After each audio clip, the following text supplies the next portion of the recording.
picture this. You're casually scrolling through your favorite lifestyle blog. Oh, we've all been there. Right. And right there, sandwiched between like a recipe for avocado toast and some post about minimalist home decor, you see it? Let me guess, a miracle cure. Exactly. A glowing, super enthusiastic recommendation to just go ahead and smear raw apple cider vinegar all over your face for perfectly clear skin.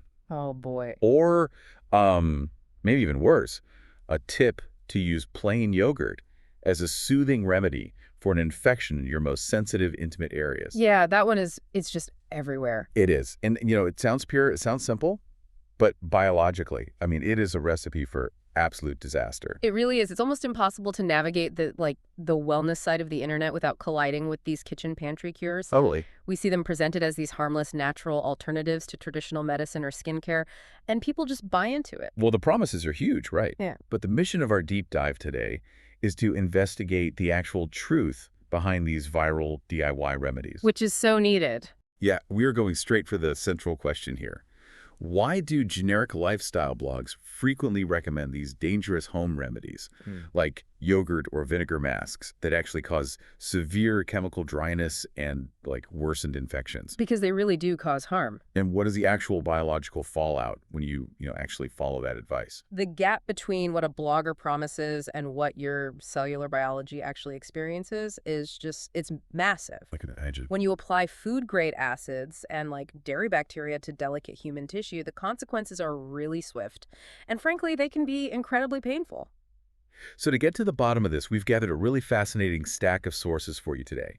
We're looking at dermatological studies on lactic and acetic acids, some clinical guides from OBGYNs, and this really compelling recent clinical trial on fermented skin lysates. That trial is fascinating, by the way. It's so good. It was published in the journal Frontiers in Physiology. So, okay, let's unpack this, starting with what is undeniably the holy grail of internet skincare, apple cider vinegar. Ah, ACV. I mean, if you were to believe the lifestyle blogs, you'd think ACV is this miracle liquid capable of curing literally everything. Right, from acne to large pores, you name it. Exactly. And the reason it sounds so convincing to the average reader is that these blogs are twisting a microscopic grain of scientific truth about skin chemistry. And that grain of truth being the skin's acid mantle, right? I see this term thrown around a lot, usually followed by the logic that, well, because the skin likes acid, and vinegar is an acid, they must be a match made in heaven. Right, right. And the premise actually starts out correctly. Your skin does have a natural protective barrier called the acid mantle. Okay. It's a very thin, slightly acidic film. It's made up of sebum, which is, your natural facial oil mixed with threat and amino acids. So it's supposed to be acidic. Yes. Healthy skin thrives at a pH of about 4.5 to 5.5. Got it. That slight acidity is basically your invisible chemical shield. It locks moisture inside the skin and creates a really hostile environment for harmful acne-causing bacteria. Okay, so pH of 4.5 to 5.5 is our sweet spot. Exactly. And apple cider vinegar, which, it starts as fermented apple juice. It contains active compounds like acetic acid, malic acid, citric acid. And I know those do have antimicrobial properties. They do, yeah. But looking at the chemistry data in our sources, the concentration is where this entire DIY theory just completely falls off a cliff. Oh, absolutely. Because concentration is everything in chemistry. Raw, undiluted ACV does not sit politely at a 4.5 on the pH scale. Where does it sit? It clocks in at around a 2 or a 3. Wow. Yeah, and to give you a sense of just how acidic that is, human stomach acid-like, the liquid that literally dissolves solid food operates in that exact same 2 to 3 pH range. Oh my gosh, that is horrifying. We're essentially talking about rubbing stomach acid on our cheeks. Basically, yes. I mean, if a houseplant needs a little bit of water, you don't hit it with a high-pressure fire hose. Exactly. That analogy perfectly captures the biological trauma happening at the surface of the skin. Trauma is a good word for it. Truly. When you blast your face with the fire hose of raw ACV, the intense acidity immediately dissolves the lipids in your acid mantle. You are completely stripping away the skin's essential natural oils. Which you need. Right. And without that protective barrier, the skin completely loses its ability to hold on to water, leading to a phenomenon dermatologists call transepidermal water loss. So water is just constantly evaporating right out of your skin. Exactly. Which completely explains the severe chemical dryness people report after trying these masks. What's fascinating here is how this chemical dryness triggers like a cascade of worse problems. Oh, it gets worse. Oh, yeah. The micro tears and the stripped barrier leave your face incredibly vulnerable to the exact same bacteria you were trying to eliminate in the first place. Oh, the irony. Right. The blog promised you a clear, radiant complexion, but the biological reality is you've just chemically burned your skin's natural defenses away, so you're inviting more inflammation, cracking, and potentially a massive acne breakout. It is just wild how quickly kitchen chemistry turns into a full-blown dermatological crisis. It happens so fast. But honestly, it's one thing to risk chemical dryness on your cheekbones. The psychological escalation of these DIY remedies doesn't stop at the face. Unfortunately not. The same flawed logic is being applied to the most delicate, sensitive microbiomes we have, which brings us to intimate health. The mucous membranes, yeah. This is where internet misinformation crosses the line from just ill-advised to highly, highly dangerous. Let's look at the classic yogurt myth. Oh, this one. Anyone who has ever Googled natural remedies for a yeast infection or bacterial vaginosis BV has absolutely seen the advice to use plain yogurt. It's everywhere. Blogs tell you to apply it topically or even soak a tampon in it. Yeah. And the logic they sell is simple, right? Yogurt has probiotics. Probiotics are good bacteria, so just put the yogurt where you have a bacterial imbalance. I mean, I get why people believe it. It sounds perfectly rational, until you actually look at the microbiology. Like, yes, yogurt does contain a genus of bacteria called lactobacillus. And yes, lactobacillus is the primary good bacteria that maintains a healthy human vagina. Because it produces lactic acid, right? Exactly. By producing lactic acid, vaginal lactobacillus keeps the intimate environment at a low protective pH. Here's where it gets really interesting, though. Because they share a first name, people assume they do the exact same job. Which is a huge mistake. Right, because reading through the OBGYN clinical guides, the strain used to ferment milk into yogurt, which is typically Lactobacillus acidophilus, is fundamentally different from the strains naturally living in the human body. They are evolutionary cousins, but they have completely different survival requirements. Okay, how so? Well, dairy bacteria are biologically adapted to ferment lactose, which is the sugar found in cow's milk. But the human vagina does not produce lactose. Oh, I see. Yeah, it produces a complex carbohydrate called glycogen. So you are dropping a dairy specialist into an environment where its food source simply doesn't exist. You're planting a cactus in a rainforest. That's a great way to put it. The dairy bacteria just lacks the biological tools to consume glycogen. It cannot adhere to the vaginal tissue, it cannot colonize, and it certainly does not have the capability to fight off a yeast infection or BV. So what happens to it? It just dies. Wow. Which means it doesn't work? But looking at the clinical data, it shows it actively makes the infection worse. Yes. Because the yogurt isn't just delivering doomed bacteria, it's delivering milk proteins and, crucially, natural dairy sugars. And guess what yeast organisms thrive on? Sugar. Sugar. When you introduce yogurt into that delicate ecosystem, you are literally providing an all-you-can-eat buffet for the exact yeast infection you are desperately trying to cure. The numbers on this are just staggering. I was looking at this 2024 clinical review from Momotaro Apotheca that investigated these natural remedies. Oh, I read that one. Yeah, they found that a full 30% of women using home remedies for BV experienced increased irritation. 50%. Nearly a third of women seeking relief ended up in significantly more pain. Because the introduction of foreign dairy matter worsens local inflammation. The tissue becomes red, swollen, and just highly reactive. Sounds awful. And if a blogger suggested using apple cider vinegar in that area, which some horrifyingly do. No way. Yes. And a pH of 2 to 3 against an already inflamed mucous membrane, that causes immediate mucosal damage and agonizing chemical burns. So what does this all mean? If this stuff causes intense chemical burns, triggers extreme dryness, and literally feeds yeast infections, why are we seeing it everywhere? It's a great question. Like, why do generic lifestyle blogs frequently recommend dangerous home remedies that actively harm their readers? The answer lies in a mix of historical momentum and, honestly, the echo chamber effect of modern content creation. How far back does this go? If you trace the yogurt myth back to its roots, it actually gained massive traction in the 1980s. Really? The 80s? Yeah, because at that time, over-the-counter antifungal medications were not readily available at every pharmacy like they are now. People were uncomfortable, they were desperate, and they used whatever fermented items they had in their fridge because they just had no easy access to clinical alternatives. Ah, so desperation bred invention, even if the invention was biologically flawed. Exactly.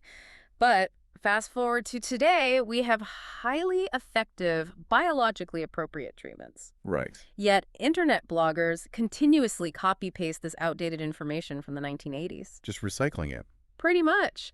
A website author needs to hit a weekly content quota, so they pick up a natural remedy listicle, they republish it, another blog links to that one, and soon it just forms an illusion of consensus. It becomes an unquestioned internet truth. Yes.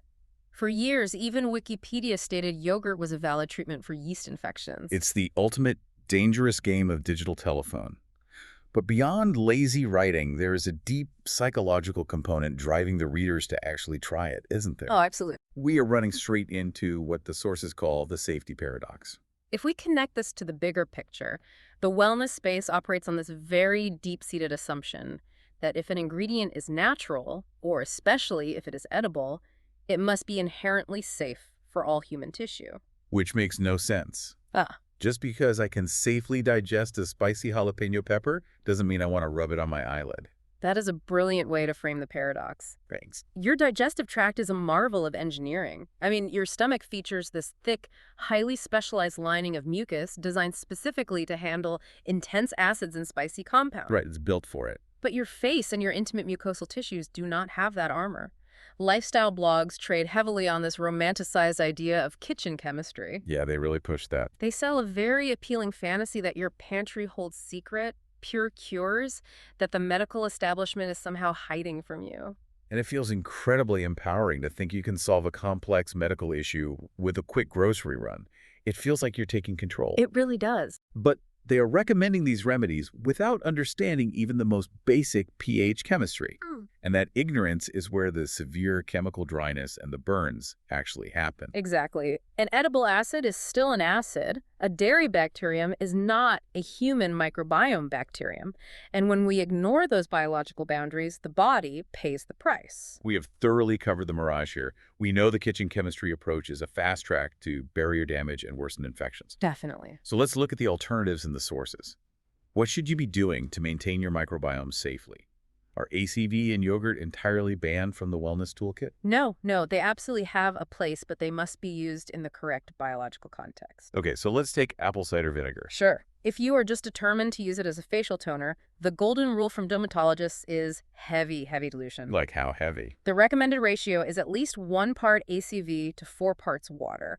And honestly, even then, doing a patch test on a small area of skin is non-negotiable. Got it. So at a 1-to-4 ratio, you're essentially creating a very weak acid that gently nudges the skin's pH rather than dropping a nuclear acid bomb that triggers that transepidermal water loss. Precisely. You are respecting the acid mantle rather than obliterating it. Okay. And as for yogurt?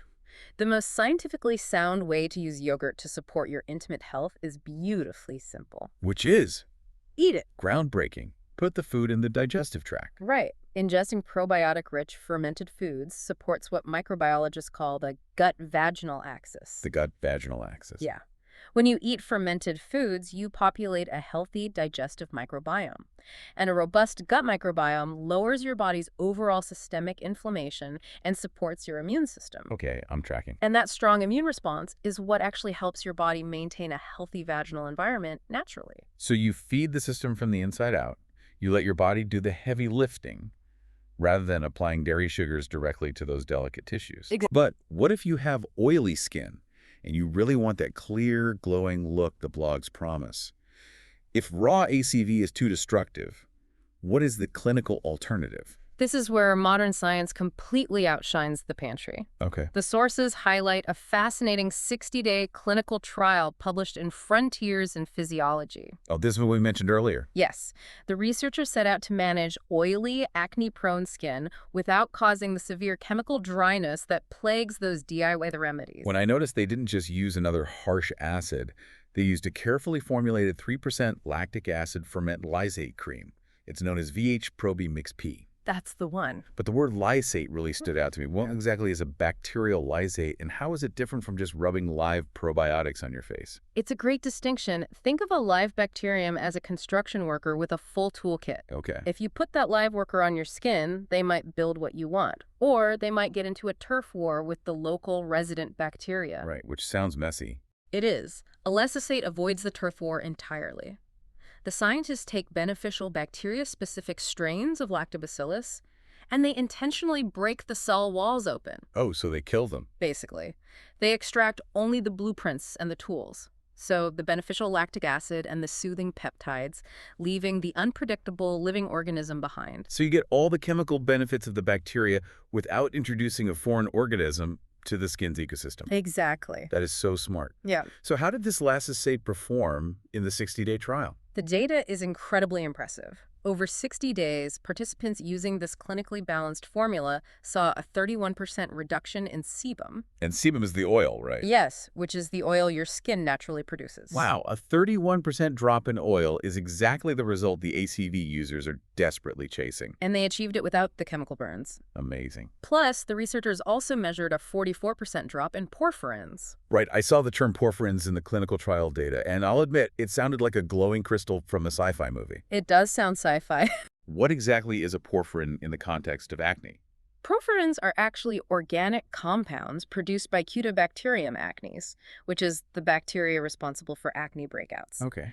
When these bacteria feed on your skin's sebum, they excrete porphyrins as a byproduct. Wow. And under UV light, these byproducts physically fluoresce. Wait, they glow? They glow. So a 44% drop in glowing porphyrins means a massive visual reduction in the harmful bacteria living on the face. That is wild. So the lysate is cutting off the food supply, dropping the oil, and starving the acne bacteria. Exactly. But here's a statistic that completely blew my mind, and the one that separates this entirely from their raw ACV trend.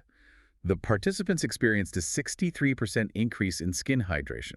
Which is the true hydration paradox here. Yeah. Because most oily skin treatments, especially DIY acids, work by stripping everything away, leaving the skin bone dry. Right. Usually if you reduce oil by 30%, your skin feels like sandpaper. How did hydration go up by 63%? Because the lysate respected the skin's pH. The extracted peptides and the gentle 3% lactic acid actually signaled the skin to repair its barrier function. Instead of causing transepidermal water loss like the raw vinegar, the repaired acid mantle locked the water inside the skin cells. This raises an important question then. Let's hear it.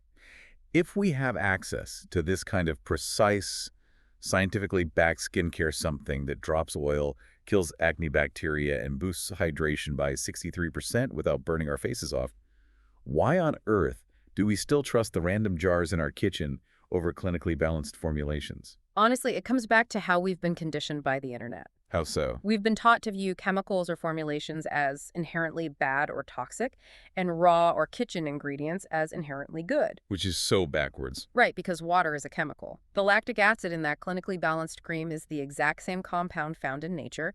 It is just delivered in a safe, predictable, and highly effective concentration. It's the difference between trying to perform surgery with a scalpel versus a chainsaw. Oh, exactly. Both will cut, but only one is appropriate for delicate work. Right.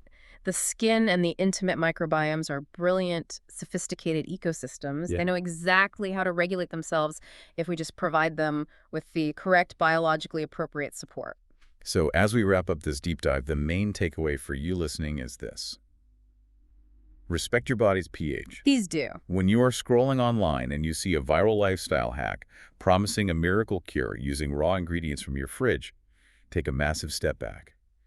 Recognize that the aesthetic of kitchen chemistry often masks a fundamental ignorance of how human biology actually works. Absolutely. Avoiding the temptation of those viral blogs is the very first step to protecting your skin's acid mantle and your intimate health from severe chemical dryness and worsened infections. Couldn't agree more. And before we go, I want to leave you with a fascinating historical nugget to mull over. Oh, I love these historical connections. Let's hear it. So you will often see lifestyle bloggers reference Queen Cleopatra, famously claiming she bathed in sour milk to achieve her legendary glowing skin.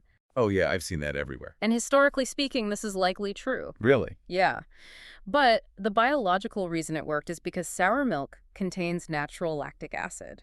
Cleopatra was essentially giving herself an ancient, unrefined chemical peel. Oh my gosh. She was doing the absolute best she could with the technology of the Bronze Age. Exactly. She was using a Bronze Age solution. But today, we do not have to rely on unrefined, unpredictable, acidic foods that might burn us or introduce foreign, sugar-loving bacteria to our delicate tissues. Because we have better tools now. We have the modern science to extract exactly what we need, like a beautifully balanced 3% lactic acid ferment lysate, getting all the glowing benefits without any of the collateral damage. So why are we letting lifestyle blogs drag our modern skincare routines back to the Bronze Age? Why indeed. It's definitely something to think about the next time you're tempted to raid the salad dressing aisle to fix a breakout. Thank you so much for joining us on this deep dive. Keep respecting your microbiomes, keep questioning what you read on the internet, and we will catch you next time.